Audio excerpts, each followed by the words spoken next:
again, everyone. Today I am here to show you how I swapped a couple of nibs on these Traveler Company pens. So these pens are fairly widely available, especially this little brass one. This one is called the Factory Green, which I think is a limited edition, but I've still seen them out there as of the time of the filming of this video. So there are little pocket travel pens, and they all come with a fine nib. And you can get replacement nibs through Traveler's Company, but they're only fine. Fine is the only nib that they offer. So if you've been watching my channel for a while, you know that I have been swapping out a lot of nibs on my fountain pens. And while I was doing that, I unscrewed the nib on this and just kind of took a look at it compared to some of my other nibs, and realized that the nib unit is the same as the nib unit that are on Schmidt nib units. So I have swapped both of these nibs out for Schmidt nib units. Although, one caveat, so one has a true Schmidt nib unit and the other has the nib unit that was on my Visconti Breeze. I have indicated before that I took off the nib off of my Visconti Breeze and put a Schmidt nib on it. This is a broad nib. I believe this is the size 5. So Schmidt nibs come in the standard size 5 and 6, but their nib unit is different than Yowo, for example, or Yovo, as people have tried to correct me. So you can't use the nib unit necessarily on every pen, but it does fit on the Visconti Breeze. I don't know if the original Visconti nibs are in fact Schmidt nibs. I think they may actually make them in-house, but I'm not quite sure why the housing is the same. So I did put a Schmidt nib on here because the original nib was just really too, I guess coarse. It felt coarse when I was writing with it, and I didn't want to polish it because I didn't know if that was sort of intentional on the part of Visconti to have it feel the way it did, because you actually can get some line variation. So I didn't want it on this particular pen, but I took it off and replaced it with this Bold Schmidt nib, which I think is a great match for this. I'll test this out after I test these. But the Visconti nib also fits on here. I think I put it on this one. Yes. So it's a Bold nib, and as you can see, it fits perfectly. And for whatever reason, the nib and ink combination that I have in here, it doesn't feel super scratchy to me, and it's also very much finer, and it's probably because of the ink I'm using. It's a much drier ink that I'm using in here, and I'll show you when I test these out. And then for this one, I replaced it with a true Schmidt nib unit that I purchased off of Jet Pens. Jet Pens does have replacement Schmidt nibs with the units included, and but I think they only have this size 5, which is the smaller size, but it's what fits in here. So this is a medium. One of the reasons why I was not using these pens very often is because, you know, the fine nib is fine, no pun intended. It writes okay. It just was not my favorite nib.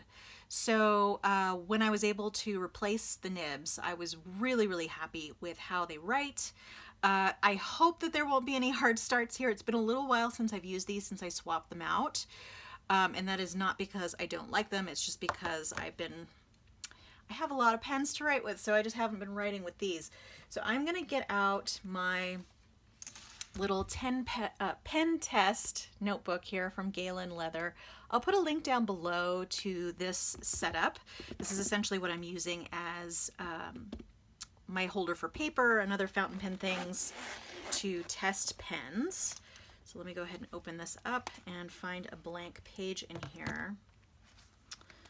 Let's see, we should have still plenty of blank pages. Okay, let's go here.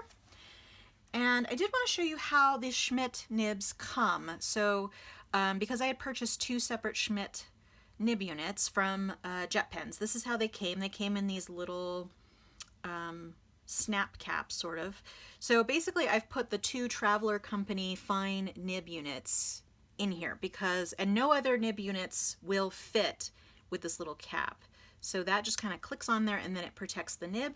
So I just put both of these in this little plastic cap thing, and then I keep them in a container. And I'll actually show you how I keep my extra nibs, and there's going to be lots of dog fur on this. So this is a little utility pouch from Delphonics that I purchased from Amazon, and inside I have some little plastic boxes that fit pretty much perfectly in here that I also purchased from Amazon really cheaply, and I have been organizing my extra nibs in here. Some of it's got a little disorganized because I had to kind of fit it in particular places, and I couldn't necessarily separate out things by category as much anymore. But basically I have, you know, like I have size 5 loose nibs in here. Originally I only had size 6 loose nibs in here, and then I ended up putting some nib units in here. And then I have like some Kaweco nibs, 1 or 2, well actually 3 nibs from TWSBI, and I kept them in their original cases, which is why they take up a bit of room and I had to move things around. But this has made it really easy for me, even with this sort of cross-mixing of different brands and types of things in here, it's made it really easy for me to rifle through and find nibs. And at this point I'm generally able to tell just by looking which housing it is, whether it's a Yovo or some other type of housing. So so even though they're not necessarily organized all by brand, I can find them fairly easily. And these I just had in this second little case here, up in here. So I'm not sure if I'll ever use the original Traveler Company nibs, but you never know. I've been keeping pretty much all of the nibs I've been taking off of pens and putting in here. Really the only ones that I may never end up using are like the Moon Man nibs, which I tend to swap out with like Opus 88 or something like that I've taken off of other pens to put more specialized pens in there, or nibs in there. But this is a very nice little organization system. I just put it in there, and you know, it's a pretty good fit, and then I can just keep them off to the side. Okay, so let's go ahead and get in here. Really quickly I will test out this Visconti Breeze. I think, yeah, I still have ink in here, and what I have in here I cannot remember. But and this one I generally don't post, so I think I'm kind of shifting from posting my pens to not posting as much. I used to post all my pens regardless of the size or the ridiculous size they would be when I posted them, but I think I've gotten a little more used to, especially since I'm at home a lot more, sort of keeping track of my caps when they're off, because that was the main thing. And also the little pen well that I have on my desk actually helps me keep track of caps really well as well. That's a lot of wells. So I'm actually going to go ahead and take the cap off of this one because I prefer to write with this unposted. So this is the Visconti Breeze with a Bold Schmidt nib. And this one doesn't have any line variation like the original nib, but although there is a little bit, so it is a little bit broader up and down than it is side to side, so that's kind of nice. But it's much smoother of a writing experience, and I prefer that nib on this pen. And it's made it more of a usable pen to me because I just didn't really like the feel of the others. So that's just to show you that. And then I will show you the pen that I have. Let me test this out and make sure. Okay, good, we're running. So this is the Travelers Company Factory Green pocket pen. And you can see, so in this pen, with the ink that I had in the Visconti Breeze before, this particular nib was just a gusher, and it was really gushy. But what I have in here now is Diamine Ancient Copper, which is a fairly drier ink than what I had in there originally, and it's just a cartridge. So I've noticed that sometimes the cartridges tend to run a little drier as well, just because maybe you know, not as much ink can get out of there. I don't know, and maybe that's just the inks that I have in cartridges. But and you can still get some line variation depending on the amount of pressure that you put on. So I kind of like that. And if I press down hard, I can still feel sort of a little bit of grit on the nib, but it doesn't bother me at all in this context. I just think I found the right ink and nib combination, and the fact that it fits in here so nicely is just a plus. And I didn't have to smooth the nib because I think it works great like that. Okay, I'm just gonna put that over there, and then this one, see, yeah, that one needed a little bit of starting up there. So this is the Travelers Company in brass pocket pen